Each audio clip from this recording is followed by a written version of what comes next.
ದೇವರ ನಾಡು ಕೇರಳದಲ್ಲಿ ಸಂಭವಿಸಿದಂತಹ ಪ್ರವಾಹದಿಂದಾಗಿ ಸಾಕಷ್ಟು ಸಾವು ನೋವುಗಳು ಕೂಡ ಆಗಿರುವಂಥದ್ದು. ಅದರಲ್ಲೂ ಕೂಡ ಪ್ರಮುಖವಾಗಿ ಗಡಿ ಜಿಲ್ಲೆ ಚಾಮರಾಜನಗರದ 4-5 ವ್ಯಕ್ತಿಗಳು ಕೂಡ ಸಾವನ್ನಪ್ಪಿರುವಂಥದ್ದು. ಅದರಲ್ಲೂ ಕೂಡ ಪ್ರಮುಖವಾಗಿ ಈಗ ಪವಾಡ ಎಂಬಂತೆ ಚಾಮರಾಜನಗರದ ಗುಂಡ್ಲುಪೇಟೆ ತಾಲೂಕಿನ ತ್ರಿಯಂಬಕಪುರ ಎನ್ನುವ ಗ್ರಾಮದ ಸ್ವಾಮಿ ಶೆಟ್ಟಿ ಇದೀಗ ಬದುಕುಳಿದಿ ಬಂದಿರುವಂಥದ್ದು. ಅವರ ಒಂದು ಬದುಕುಳಿದಿ ಬಂದಂತ ಏನು ಕಥೆ ಏನಿದೆ ಅದು ನಿಜಕ್ಕೂ ಕೂಡ ರೋಚಕವಾಗಿರೋದು. ಅವರನ್ನು ಇದೀಗ ನಮ್ಮ ಜೊತೆಗೆ ಇದ್ದಾರೆ, ಅವರನ್ನ ಮಾತಾಡಿಸ್ತೇನೆ. ಸರ್, ನೀವು ಕೇರಳಗೆ ಯಾವಾಗ ಹೋಗಿದ್ರಿ, ಎಲ್ಲಿ ಹೋಗಿದ್ರಿ, ಮತ್ತೆ ಏನಾಯ್ತು ಸರ್, ಯಾವ ರೀತಿಯಾಗಿ ಬದುಕುಳಿದಿ ಬಂದ್ರಿ ಅಂತ? ಮಣ್ಣ ತಿಥಿಗೆ ಅಂತ ನಾವು ಹೋದ್ದು. ಅಲ್ಲಿ ಸಂಭವ ಆಯ್ತು ಅಂತ ನಮಗೆ ಗೊತ್ತಿರಲಿಲ್ಲ. ಅದು ವ್ಯವಸ್ಥೆ ಆಯ್ತು ಅನ್ನೋದಂದ್ರೆ ಮಂಗಳವಾರ ನೈಟು 6 ಗಂಟೆಯಿಂದ 7 ಗಂಟೆ 7-7:15 8 ಗಂಟೆವರೆಗೆ ಅಲ್ಲಿ ಸಂಭವ ನಡೆದಿದೆ. ಕೆರೆ ತುಂಬಿ ಹಿಡ್ಕೊಂಡು ಒಳ ಬತ್ತಾಯಿದ್ರು. ಅಲ್ಲಿ ಅವಾಯ್ಡ್ ಮಾಡೋಕೆ ಆಗಲಿಲ್ಲ. ಪುನಃ 11 ಗಂಟೆ ಅಲ್ಲಿ ಹೊತ್ತಲ್ಲಿ ಸಂಭೋಗ ಎಲ್ಲ ಕ್ಲೋಸ್ ಆಗಿದೆ ಸರ್. ಅಂದ್ರೆ ಸರ್, ಈಗ ನೀವು ಕೇರಳದಲ್ಲಿ ಯಾವ ಊರಲ್ಲಿ ಉಳ್ಕೊಂಡಿದ್ರಿ, ಏನಾಯ್ತು ಅಂತ ಸರ್? ರಾತ್ರಿ ಆಗಿರುವಂಥ ಘಟನೆ ಇದು ಯಾವ ಟೈಮಲ್ಲಿ ಆಯಿತು, ಏನಾಯ್ತು ಅಂತ?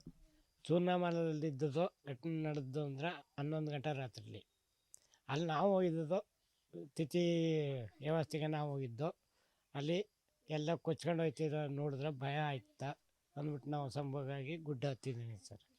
ಅಂದ್ರೆ ಸರ್, ಈಗ 100 ಜನ ಸತ್ತೋಗಿದ್ದಾರೆ, ಪ್ರವಾಹದಲ್ಲಿ ಸಿಲ್ಕೊಂಡಿದ್ದಾರೆ. ನೀವು ಯಾವ ರೀತಿ ಪಾರಾದ್ರಿ ಅಂತ ಅಲ್ಲಿಂದ ಪಾರಾದು ಅಂದರೆ ರವೆ ಬಡಿತಾ ಇತ್ತಲ್ಲ, ಡೋರ್ನಿಂದ ಕಳೆದು ಮನೆ ಒಳಗೆ ಹೋಗಾಗ ಒಂದು ಬಾಕಲ್ ತೆಗೆದಿದ್ದೀವಿ.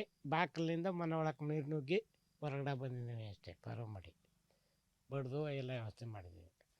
ಅಂದ್ರೆ ಈ ಒಂದು ಪ್ರವಾಹದ ವಿಚಾರ ಕೇಳಿದ ತಕ್ಷಣ ಅವರ ಮನೆಯವರು ಕೂಡ ಗಾಬರಿ ಆಗಿದ್ರು. ಈಗ ಆ ಮನೆಯವರು ಕೂಡ ನಮ್ಮ ಜೊತೆಗಿದ್ದಾರೆ, ಅವ್ರನ್ನ ಮಾತಾಡಿಸ್ತೇನೆ. ಮೇಡಮ್, ಈ ವಿಚಾರ ಯಾವಾಗ ಗೊತ್ತಾಯ್ತು ನಿಮಗೆ, ಮತ್ತೆ ಗೊತ್ತಾದ ತಕ್ಷಣ ನೀವು ಏನು ಮಾಡಿದ್ರಿ ಅಂತ? ಬುಧವಾರ ನೈಟು ಬುಧವಾರ ಬೆಳಿಗ್ಗೆ ನಂಗೆ ಗೊತ್ತಾಗಿತ್ತು ಸರ್. ಅವ್ರಂಗೆ ನಮ್ಮ ಮಾವಂಗೆ ತುಂಬ ಹಿಂಗೆ ಏಟಾಗದೆ, ಹಿಂಗೆ ಗಾಬರಿ ಹಾಕಬೇಡಿ, ನೀ ಏನೂ ಇಲ್ಲ ಅಂತಂತ ಅವರು ಅಂದರು. ಒಬ್ಬರು ನಂತರ ಇಲ್ಲ ಸ್ವಲ್ಪ ಜಾಸ್ತಿ ಏಟಾಗದೆ ಹಂಗೆ ಹಿಂಗೆ ಅಂತ ಅಂದರು. ಸರಿ ಆಯಿತು, ಸರಿ ಮಾಡಿ ಎಲ್ಲರೂ ಸಿಕ್ಕಿಲ್ಲ ಫೋನ್ ಮಾಡ್ಕೊಂಡು ಎಲ್ಲೆಲ್ಲ ಕೇಳ್ಕೊಂಡು ಹಿಂಗೆ ಗಾಬರಿ ಮಾಡ್ಕೊಂಡು ಎಲ್ಲರೂ ಹೇಳೋದು ಹಿಂಗೆ ಅಂತ. ಅದಕ್ಕೆ ಇವರು ಅಂದರು, ತಲೆ ನಿಂಗೆ ಗಾಬರಿ ಮಾಡ್ಕೊಡ್ಕನವ, ಹಿಂಗೆ ಗಾಬರಿ ಮಾಡ್ಕೊಬೇಡ, ನಾನು ಬರ್ತೀನಿ ಕಣವ, ನಂಗೆ ಏನೂ ಆಗಿಲ್ಲ ಕಣವ, ನಂಗೆ ಸ್ವಲ್ಪ ಒಂದು ಕಾಲು ಏಟಾಗಲ್ಲ ಕಣವ, ನಿಂಗೆ ಧೈರ್ಯ ತಕ್ಕೋ, ಏನಿಲ್ಲ ಕಣವ ಅಂತ ಹೇಳಿದ್ರು ಸರ್. ಈಗ ಮೇಡಮ್, ಈಗ ದೇವರ ಒಂದು ಪವಾಡ ರೀತಿಯಲ್ಲಿ ಬದುಕುಳಿ ಬಂದಿದ್ದಾರೆ. ಏನು ದೇವ್ರಿಗೆ ಏನಾದ್ರು ಅರ್ಕೆ ಕಟ್ಕೊಂಡಿದ್ರ ಅಥವಾ ಪ್ರಾರ್ಥನೆ ಮಾಡ್ಕೊಂಡಿದ್ರ ಏನು ಅಂತ? ನಮ್ಮ ಮಾವ ಬದುಕುಳಿದು ಬಂದ್ರೆ ನಿಂಗೆ ಏನಾದ್ರು ಅರ್ಕೆ ಸಲ್ಲಿಸ್ತೀನಿ ಅಂತ? ಇಲ್ಲ, ದೇವ್ರಿಗೆ ನಾನು ಪಿತಪ್ಪನಿಗೆ ಅರ್ಕೆ ಮಾಡ್ಕೊಂಡಿದ್ದೆ. ನಮ್ಮ ಮಾವ ಬದುಕಿ ನಮ್ಮ ಮನೆ ಒಳಗೆ ಬಂದೆ ಸಾಕನಪ್ಪ, ನಂಗೆ ಏನು ಬೇಡ ಅಂತ ಅರ್ಕೆ ಮಾಡ್ಕೊಂಡಿದ್ದೆ ಸರ್. ಈಗ ದೇವರ ಅರ್ಕೆ ಅಂತ ನಿಮ್ಮ ಮಾವ ಕೂಡ ಬಂದಿದ್ದಾರೆ. ಈಗ ಏನೋ ನಿಮ್ಮ ಮಾವನ ಜೊತೆಗೆ ನೀವು ಎಲ್ಲ ಫ್ಯಾಮಿಲಿಯವರು ಒಟ್ಟಿಗೆ ಹೋಗಿ ಸಿದ್ದಪ್ಪಾಜಿ ದೇವ್ರಿಗೆ ಹೋಗೋ ಥರ ಏನಾದ್ರು ಇದೆಯಾ?